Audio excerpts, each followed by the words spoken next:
اللهم صل على سيدنا محمد يا رب صل وسلم دائما أبدا على حبيبي.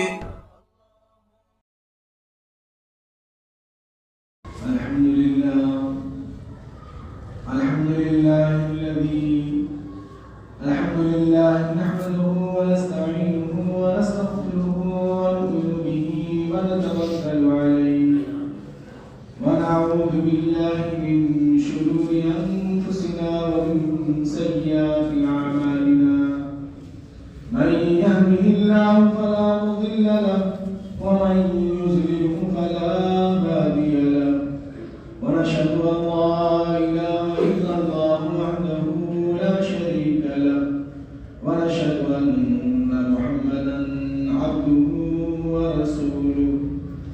فأعوذ بالله من الشيطان الرجيم.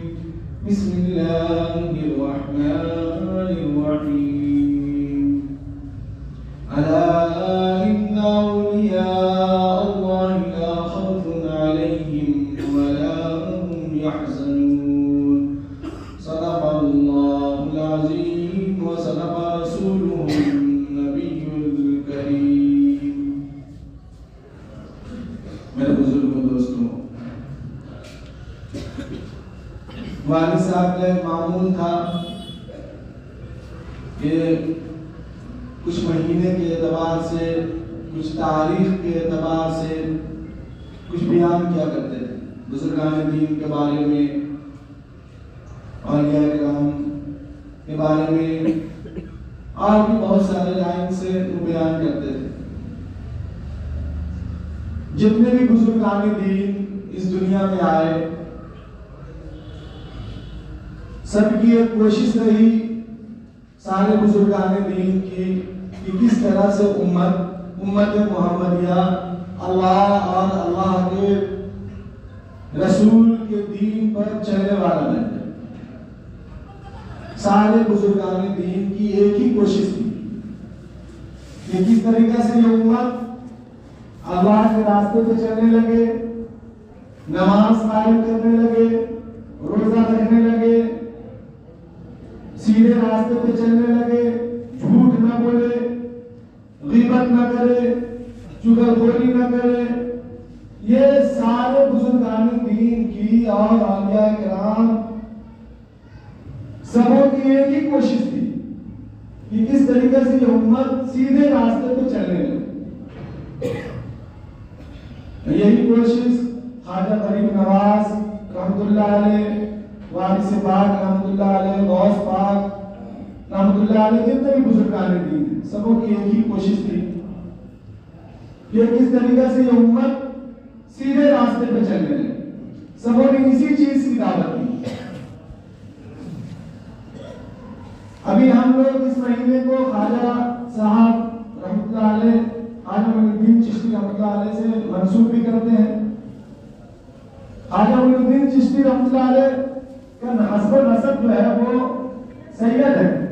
وہ والد صاحب کے، ان کے جو والد ماجد تھے ان کے نسب سے وہ حسین رضی اللہ تعالیٰ عنہ تک ان کا نسب جاتا ہے، وہ حسینی ہے. اور والدہ ماجدہ کی طرف سے حسن رضی اللہ تعالیٰ عنہ تک ان کا نسب جاتا ہے. یہ خواجہ صاحب حسنی بھی ہے اور حسینی بھی. اور حسین رضی اللہ تعالیٰ عنہ نے دین اور اسلام کے لیے کیا کیا ہے یہ ہم سے چھپا ہوا نہیں ہے. انہوں نے جو قربانیاں دی اور آپ اپنا سر نہیں جھکایا بلکہ سر ٹکا دیا.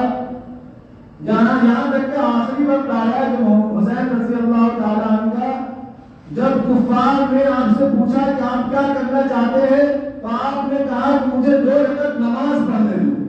آپ نے آخری وقت میں بھی ان لوگوں سے کہا جو سیور تھا جس نے آپ کا قتل کیا، آپ نے ان سے کہا کہ مجھے 2 رکعت نماز پڑھنے دو. آپ نے آخری وقت میں بھی نماز کی دعوت دی. کتابوں میں آتا ہے کہ بہت سے لوگوں نے بہت لمبا سجدہ کیا، جس میں حسین رضی اللہ تعالیٰ عنہ کا بھی نام آتا ہے کہ آپ ابھی تک سجدے میں ہیں، اس لیے کہ آپ کو سجدے میں قتل کیا ہے۔ آپ جب اٹھائے جائیں گے تو آپ سجدے سے اٹھائے جائیں گے۔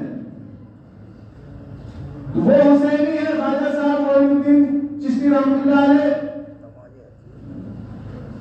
حسین رضی اللہ تعالیٰ عنہ سے تعلق رکھنے والے ہیں، تو انہوں نے بھی دین کی بہت بڑی ثبوت دی۔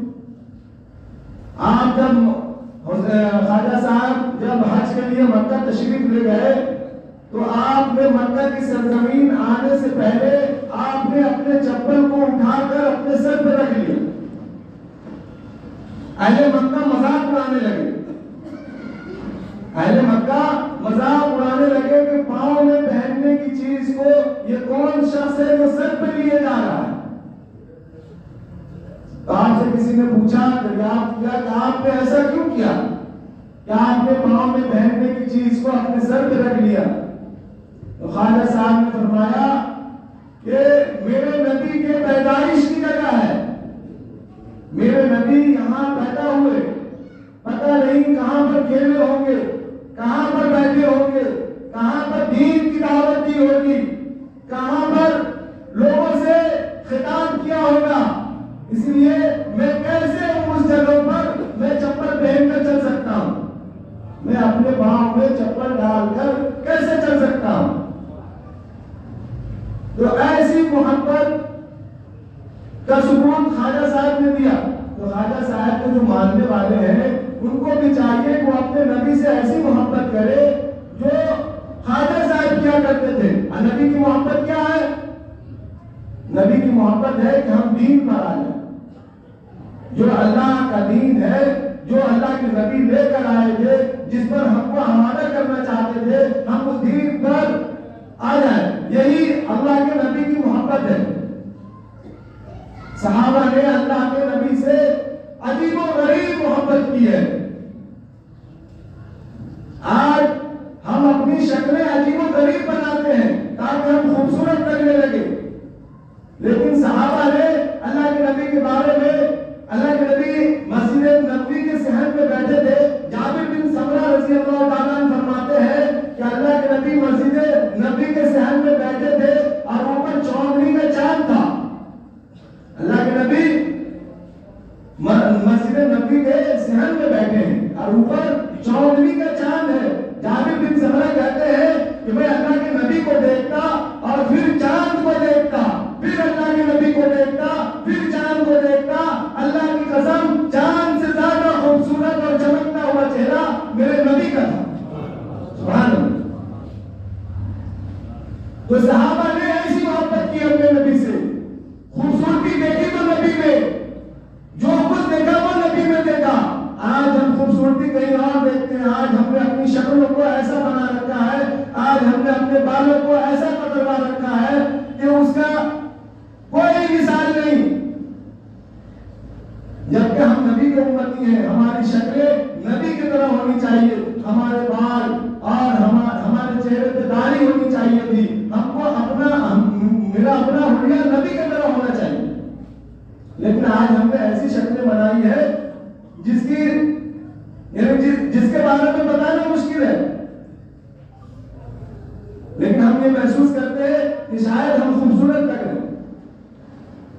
لیکن جابر بن سمرہ رضی اللہ تعالیٰ عنہ کیا فرما رہے کہ میں نے چاند سے زیادہ چمکتا ہوا چہرہ اپنے نبی کا دیکھا۔ اسی طریقے سے ایک واقعہ اور ہے کہ موسیٰ علیہ السلام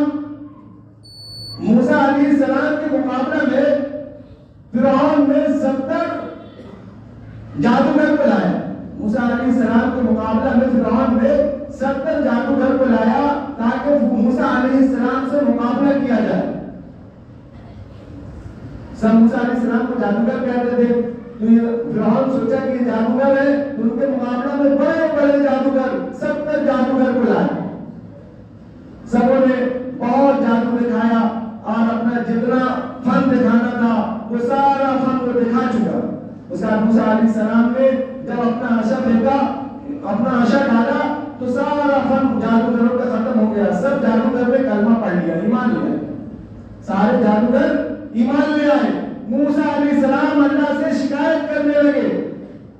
یا اللہ یہ تو میرے مقابلے میں آئے تھے، آپ نے ان لوگوں کو دین کیوں دے دیا؟ یہ تو مجھ سے لڑنے آئے تھے اور آپ نے ان لوگوں کو دین دے دیا۔ تو اللہ نے فرمایا کہ اے موسیٰ یہ لوگ تمہاری طرح بن کر آئے تھے، تمہاری طرح لباس پہن کر آئے تھے، مجھے اچھے لگے، میں نے ان کو دین دے دیا۔ میرے بزرگوں دوستو، مجھے اپنے حلیہ کو سدھارنے کی ضرورت ہے۔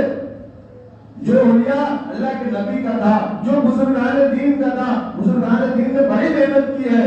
آپ نے پیدل بہت سارے حج کیے، آپ ایک دن میں 2 ختم پڑھا کرتے تھے، صبح ایک ختم، رات ایک ختم قرآن شریف پڑھا کرتے تھے۔ ہم جتنا زیادہ قریب تھے اللہ سے، ہم اتنا زیادہ دور اللہ سے۔